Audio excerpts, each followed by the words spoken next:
Gotta catch them all, or just ruin it for everyone else. Interfere, and you will be destroyed! Welcome to WatchMojo.com, and today we'll be counting down our picks for the top 10 Pokemon movie villains. So shall we make history? Are you a fan of this video? Be sure to subscribe to catch our latest show, The Bolt to E3. 4 gamers take an epic road trip from San Fran to LA, gaming all the way. Watch the whole series now on WatchMojo. For this list, we'll be taking a look at all the biggest and best baddies the Pokemon movies have had to offer. We'll be discounting any side villains like our favorite Team Rocket trio, as they don't really help to drive the antagonizing force all that much. Also, since we're talking about major characters here, a spoiler warning is totally in effect. Up till now, Team Rocket's been quite unscrupulous. Being good guys for once would be super dupulous. That's right! Number 10, Marcus. Pokemon Arceus and the Jewel of Life. Let's go. You shall change history. Thank you, sir. Don't look a gift Pokemon in the mouth, something that Marcus should really think about. After his village is given the Jewel of Life from Arceus, it goes from desert wasteland into a blooming oasis.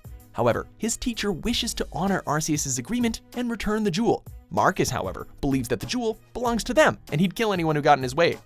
Using his Pokemon's hypnotic abilities, he attempts to kill Arceus in 2 separate timelines. Master planner and manipulator, Marcus is not someone to be trifled with, unless you're Ash. Marcus! You give the Jewel of Life to Arceus right now or else! Number 9, Grings Kodai. Pokemon Zoroark Master of Illusions. That's enough! Already obsessed with power at a young age, Grings gained the power to see into the future, at the cost of destroying all flora life in and around Crown City. When his power began to wane, he decided to use another time ripple, not caring about a repeat of the previous disaster. What do I care? So long as my visionary powers grow, it's all worth it! Using legendary Pokemon and threatening to kill Zoroark's child. He nearly succeeds, proving to be one heartless dude. However, Kodai's lust for power blinded him, as Zoroark's illusions are trickier than he'd expect. Number 8, Hoopa, Unbound form. Pokemon the movie, Hoopa and the Clash of Ages. Hoopa on its own is an extremely powerful Pokemon, able to open portals and summon nearly anything. Naturally, it's just a mischievous, lovable little guy, but in its Unbound form, it was too powerful, almost causing untold destruction before being sealed away.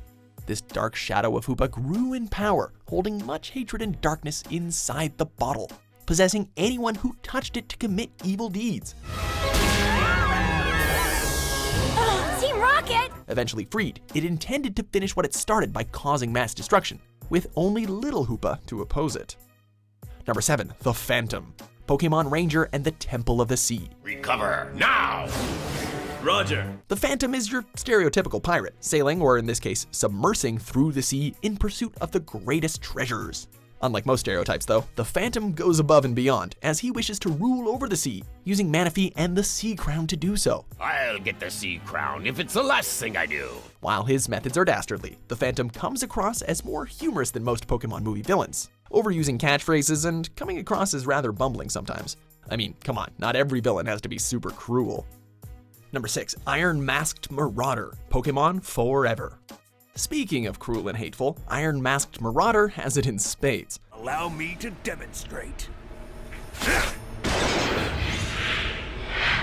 An elite member of Team Rocket, his goal is to set out and acquire Celebi to give it to Giovanni. This ought to calm you down. Yet this was all a ruse, as the Marauder's true intentions are revealed, wanting to usurp Giovanni and take his place as leader of Team Rocket, hurting and torturing humans and Pokemon alike to get what he wants. He came pretty close to succeeding, but his willingness to throw away allies ultimately led to his downfall.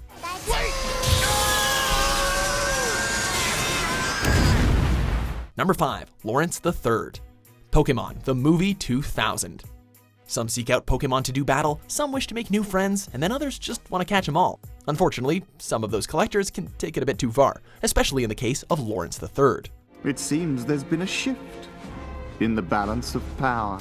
A collector of the rarest antiquities, he sets his sights on a much bigger prize, the legendary birds, specifically Lugia.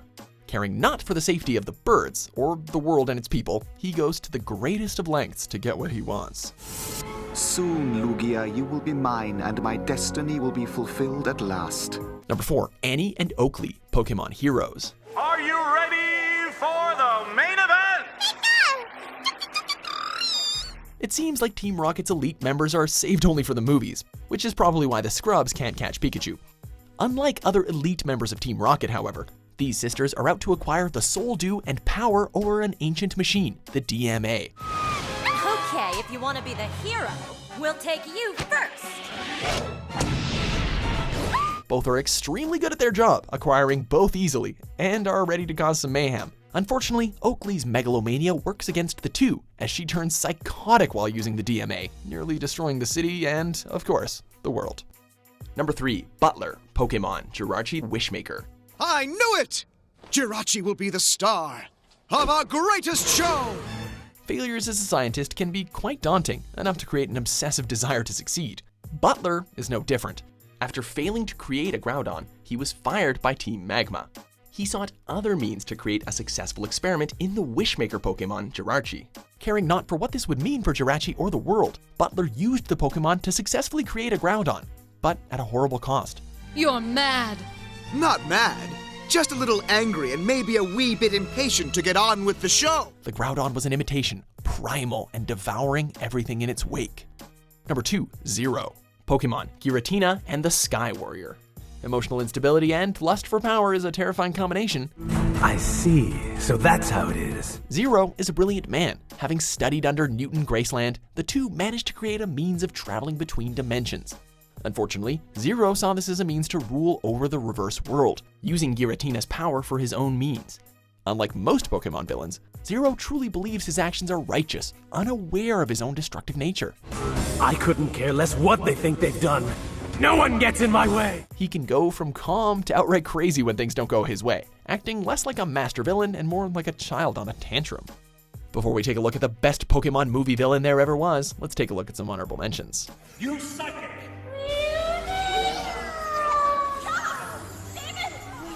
We're taking Diancie with us. Carnage! After them! Number 1. Mewtwo, Pokemon, the first movie. These humans, they care nothing for me. Created as a clone of the legendary Mew and made to fight for Giovanni, Mewtwo developed an extreme distaste for humanity and Pokemon alike. Where the villains on this list are mostly just out for power, Mewtwo seeks destruction and vengeance. Cruel and seemingly unfeeling, it seeks to destroy all life after creating clones of the most powerful Pokemon. However, it takes the sacrifice of one brave Pokemon trainer to break through its blackened heart and see the error of his ways. I see now that the circumstances of one's birth are irrelevant. It is what you do with the gift of life that determines who you are. Do you agree with our picks? Don't forget to check out The Bolt to E3, a brand new series from WatchMojo, where 4 gamers take an epic road trip from San Fran to LA, gaming all the way.